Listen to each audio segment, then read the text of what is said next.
What's going on there, YouTube, and welcome to Fresh Comic Stories. Guys, this is the channel where we basically cover different kinds of comic book stories. Now guys, today we are going to continue our coverage over Super Sons. And guys, today we are technically going to cover Volume 2 of Super Sons, Planet of the Capes. Now guys, this is the storyline where we see Superboy joining the Teen Titans.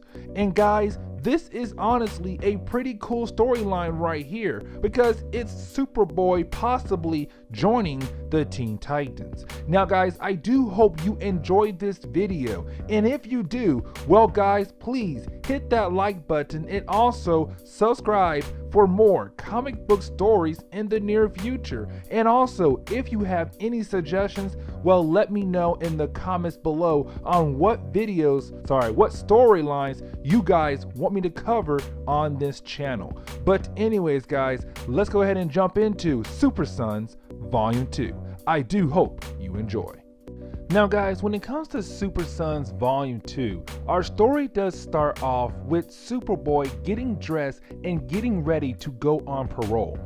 Now guys, remember, when it comes to Super Sons, in our last video, Batman and Superman basically gave their permission to Robin and Superboy to go on parole together. Now guys, Robin has been out there before by himself. But the thing is though guys, this is Batman saying, listen, I need to trust you more, so listen, you can go out there again by yourself, but you need to take Superboy with you. And the thing is though guys, when it comes to Superman, when it comes to him telling, Superboy that he is allowed to go on parole by himself, it's more of Superman wants his son to learn how to use his powers on his own. Now, thing is though guys, you do have Superboy kind of talk to his parents about the rules of going on parole, like make sure you have your cell phone on you and make sure you get back here in time before curfew. Now, we do jump over to Superboy and Robin going on parole. Now guys, I do like this part right here because you don't have Robin and Superboy going out there and handling like big time super villain threats right off the bat. Instead, they're handling the smaller things like cats stuck in the tree, things like that. They're handling smaller scale stuff because these are just two boys who are just beginning their first night on parole together. Now again though, Robin been Robin for a long time. Damian Wayne has been Robin for like a year or two in DC Comics time, maybe even longer. But the thing is though guys, he's been out there on parole by himself. And the thing is though guys, after they like do a couple hours of paroling together and everything, you do have Robin and Superboy talk to one another. And the thing is though guys, as they're talking to one another, you do have the Teen Titans appear behind Superboy and Robin. Now guys, remember, when it comes to the Teen Titans, Robin is the leader of this team. And so again, Superboy is still the new hero on the block. Robin is not. Robin has been a hero for like, again, a year or two in DC comic time because he has been working with Batman and he also has his own superhero team, the Teen Titans. Now, thing is though guys, you do have the Teen Titans tell Robin that they have been following some kind of energy source. And the thing is though guys, this energy source keeps disappearing in and out in the middle of Metropolis. And so you kind of have the Teen Titans say, we should probably go ahead, get the whole team together and try to figure out what is this random energy source that keeps appearing in Metropolis. Now, thing is though guys, you do have the Teen Titans as Superboy to join them on their mission. The thing is though guys, Robin does not want Superboy to join the Teen Titans at all. Now, this is Robin kind of being a jerk to Jonathan Kent. But the thing is though guys, Robin used the excuse as, you are not old enough to join the Teen Titans. Because Jonathan Kent at this point in DC Comics, he's like 10 years old. That's it. And so with him being like 10 years old, he is technically not a teenager yet. And so Robin using that excuse right there as of why he cannot join the Teen Titans on this mission. Now guys, you do have the Teen Titans go to like the worst spot of Metropolis, because guys, just like any city has like a rough part. Like you do have a nice beautiful town across the world, but almost every single nice town has like that one spot where it's kind of like, yo, that spot right there is a tad bit rough. The thing is though guys, you do have the Teen Titans continue to locate the random energy source that they're trying to find. And the thing is though guys, Raven is their way to be able to track this random energy source. And the thing is though guys, you do have Raven say it is coming from this building right here. And so the Teen Titans do go inside the building. The thing is though, when they walk inside the building, they do get attacked by some random villains named Adam Master and Chun Yol. Now guys, these two characters right here, they're not really important, because after like chapter 2 or 3 of this storyline, you will never hear of them never again. The thing is though guys, these two characters, they defeat the whole Teen Titans. Like just like that, they defeat Beast Boy, Starfire, Raven, Aqualad. They defeat the whole Teen Titans except Robin. Now, of course, you know Robin, Damian Wayne, he's kind of like, listen, I can take both you guys on by myself. I do not need my team at all. The thing is though, the leader of these two bad guys walks out behind Robin, and his name is Time Commander. And so with Time Commander appearing in front of Robin, like his name is basically mentioning his powers, you do have Robin throw like 2 batarangs at Time Commander. And so you have Time Commander say, listen, my name basically speaks for my powers. I can control time.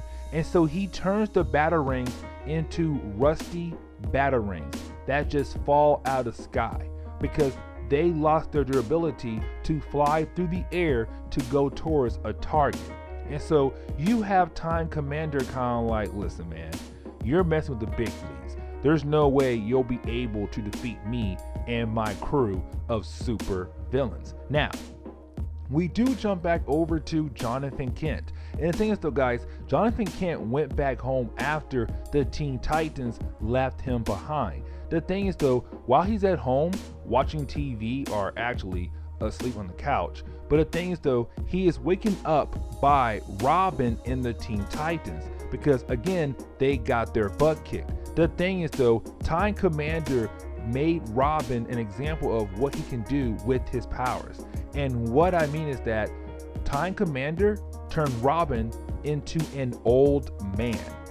So now you have old man Damian Wayne. Now guys, you do have the Teen Titans kind of sit down with Robin and Superboy. And the thing is though guys, this is the Teen Titans kind of getting Superboy caught up to speed. Kind of like, listen man, after we left you, we went to a random building to figure out what in the world was that random energy source that we were detecting. And the thing is though, when we got there, we got ambushed by some random super villains. And those super villains basically kicked our butts. And also, they turned our great leader into an old man. And so you do have the Teen Titans tell Superboy that we need to regroup, go back there and kick their butt. But this time, we are going to have you on our team. And so guys, this is the Teen Titans giving Superboy a temporary pass to join the Teen Titans. Now, thing is though guys, you do have Jonathan Kent like run back to his room and put back on his Superboy outfit. And so now you have the Teen Titans, Superboy, and old man Damian Wayne going back where they got their butt kicked to hopefully defeat the bad guys this time. Now, we do jump over to a new character in this story, and this character is named Crack Lowe. And I really hope I pronounce his name correctly. Now guys, Crack Lowe, this is his first appearance in DC Rebirth. And so of course, they had to give him some kind of origin story. And so what they did was, they said Crack Lowe was trying to be some kind of magician. The thing is though, he was unable to pull off any kind of magical tricks. The thing is though, he was greeted by somebody from another dimension. That other person was him. He was greeted by another Crack Lowe from a different alternate universe. And so this Crack Lowe tells him, listen, you need to take this box of clay. This box of clay will give you the ability to make lost heroes. This clay can bring people to life if you make people from this clay. And so the thing is though, this alternate universe Crack Lowe was trying to tell the main DC universe Crack Lowe a very important message. The thing is though, the alternate universe Crack Lowe, he got absorbed back into his alternate universe without finishing giving his message. Now, guys, this is where we come to find out the bad guys we saw earlier were basically just people made from clay, because Crack Lowe got magical clay from an alternate universe that gave him the ability to make people from clay and they come to life.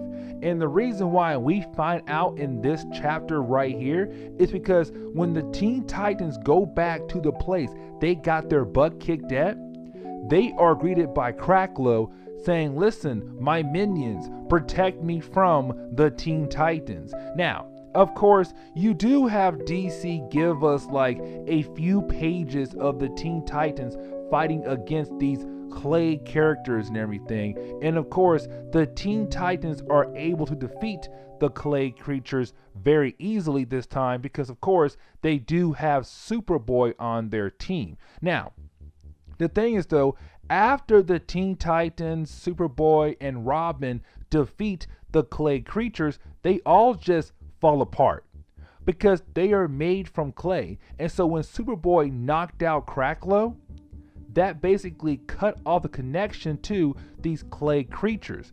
And so they turn back to a puddle of clay. And that's it, literally.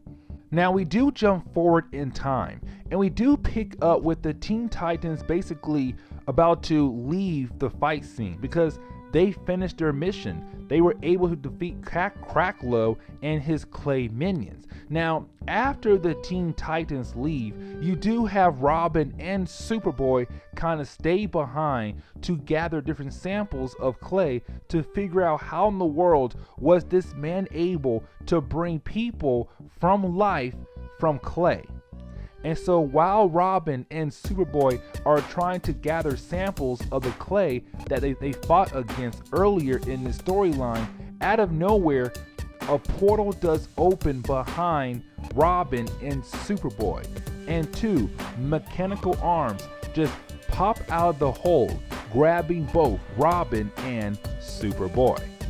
Now guys, when it comes to chapter 3 of Super Sons, we do pick up with Robin and Superboy right now being pulled through the portal but ending up in some kind of random battlefield. Now this random battlefield is surrounded by all these different kinds of mechanical arms. And so right now you have Superboy and Robin kind of like, where in the world are we? Like, how in the world do we get back home? Why are these mechanical arms trying to kill us for? Now, while the two boys are trying to fight against the mechanical arms, they do get saved by two new characters, Big Shot and Hardline. Now guys, these two characters right here, they are brand spanking new. I mean, they have never appeared before in DC Rebirth. And so with these two characters right here appearing in this comic, they're kind of like, okay, who in the world are you two guys? Like, why are you guys out here in the middle of nowhere trying to fight against these mechanical arms? And you have Robin and Superboy tell the girls, listen, this is not our world. We came from an alternate universe.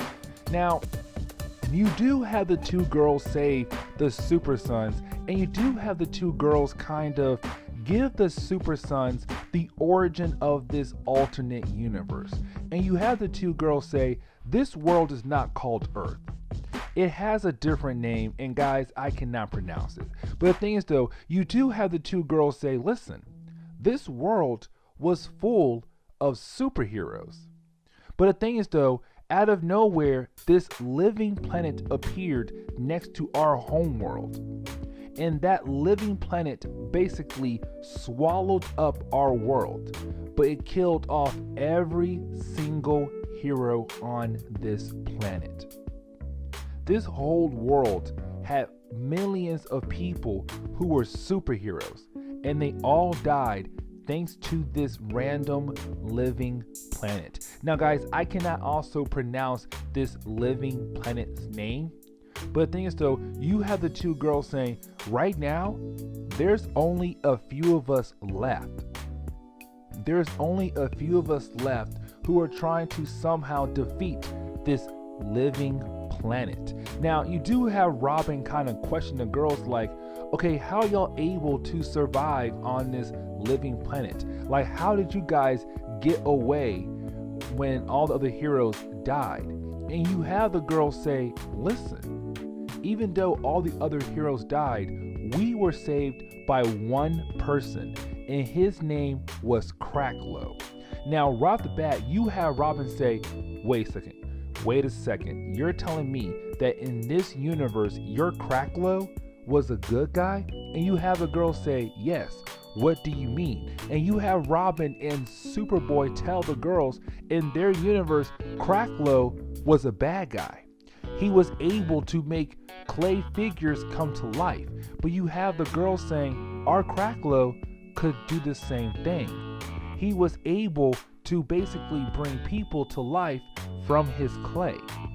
But he was able to use his clay as a way to get us and the rest of our group to safety.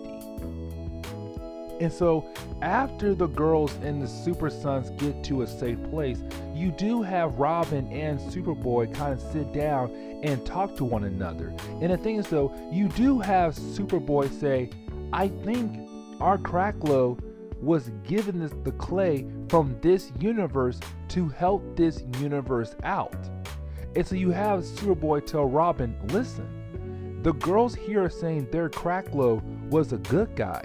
So what if their Cracklow opened up a portal, gave his clay to our Cracklow in our dimension as a way to somehow prepare to protect our dimension or to come over and save this one? Our Cracklow was supposed to be a good guy because this universe Cracklow thought that his counterpart was a good guy. But in reality, his counterpart is a bad guy. And so you have Robin and Superboy say, Cracklow from our world was supposed to save this world. His counterpart gave him the clay for a reason, to save this world. But the thing is though, right after the boys were able to figure out what happened to the old Cracklow from this universe, the living planet made an army of clay people to go after Robin and Superboy and the two girls at their supposedly safe place. Now, of course, you do have Robin and Superboy try to fight back against the army that the living planet made to gather the boys. And so you do have Superboy and Robin just go all out. They're kind of like, we are not going to lose this fight. We are going to somehow defeat this army and somehow defeat this living planet and save these people. Now the thing is though, you do have Big Shot and Hardline appear next to Superboy and Robin, kind of like he attacked us from behind. He got us and he got all our weapons. We are basically screwed right now. Like, how in the world are we going to defeat a whole army of this random creatures that the living planet has basically made? Now, while you do have the Super Sons, Hardline, and Big Shot talking to one another, out of nowhere, we see that Cracklow was somehow pulled into this alternate universe. Now guys, this Cracklow is the one we saw in the beginning of this story. And he says, I have no idea what in the world is going on, but I can tell you guys right now, there is no way you'll be able to beat this bad guy. Like, you guys believe that somehow you will find a way to defeat him, but you guys will not find a way. You guys will fail at defeating this living planet. Now, you do have Robin and Superboy kind of like, dude, listen, you have to basically help us. Like, your alternate universe he came to you hoping that you'll be a good person just like him, and you will find a way to somehow save this living planet. And so you have the Super Son say, you were given the gift to make people come to life from that clay, to come back over here to save this alternate universe. But your alternate universe self didn't know that you were a bad guy. Now, guys, you do have like a few pages where basically Cracklow does pretend that he's going to help the living planet invade the prime DC universe and try to take over Robin and Superboy's Earth. But the thing is though, right when the living planet is trying to cross over into the main DC universe, you do have Cracklow kind of have a change of heart. He's kind of like, you know what? The Super Sons were correct. I was given this gift of clay to basically help out this alternate universe. And here I am about to destroy this universe and destroy my own universe. And so at the last minute, he was able to bring the living planet out. Sorry, can't talk. You do have Cracklow able to grab the living planet and pull him back into the alternate universe. And he says, no, I was given the gift from my alternate self to save this world, and I will do that. And so guys, that kind of really wraps up this storyline. You do have Cracklow, who was the main bad guy of the storyline, kind of turn good, and he does stay over in the alternate universe to help Hardline and Big Shot defeat the living planet. And he also sends the Super Sons back home to the prime DC universe. And guys, that really wraps up volume 2 of Super Sons. Now guys, this storyline right here was just okay to me, but honestly guys, it still was a good story. Now guys, please leave me a like down below and also subscribe for more comic book stories in the near future. Also, any suggestions on books I should read, well, let me know in the comments below. But anyways guys, I'm out of here, and I'll see you on the next comic book video. Later guys.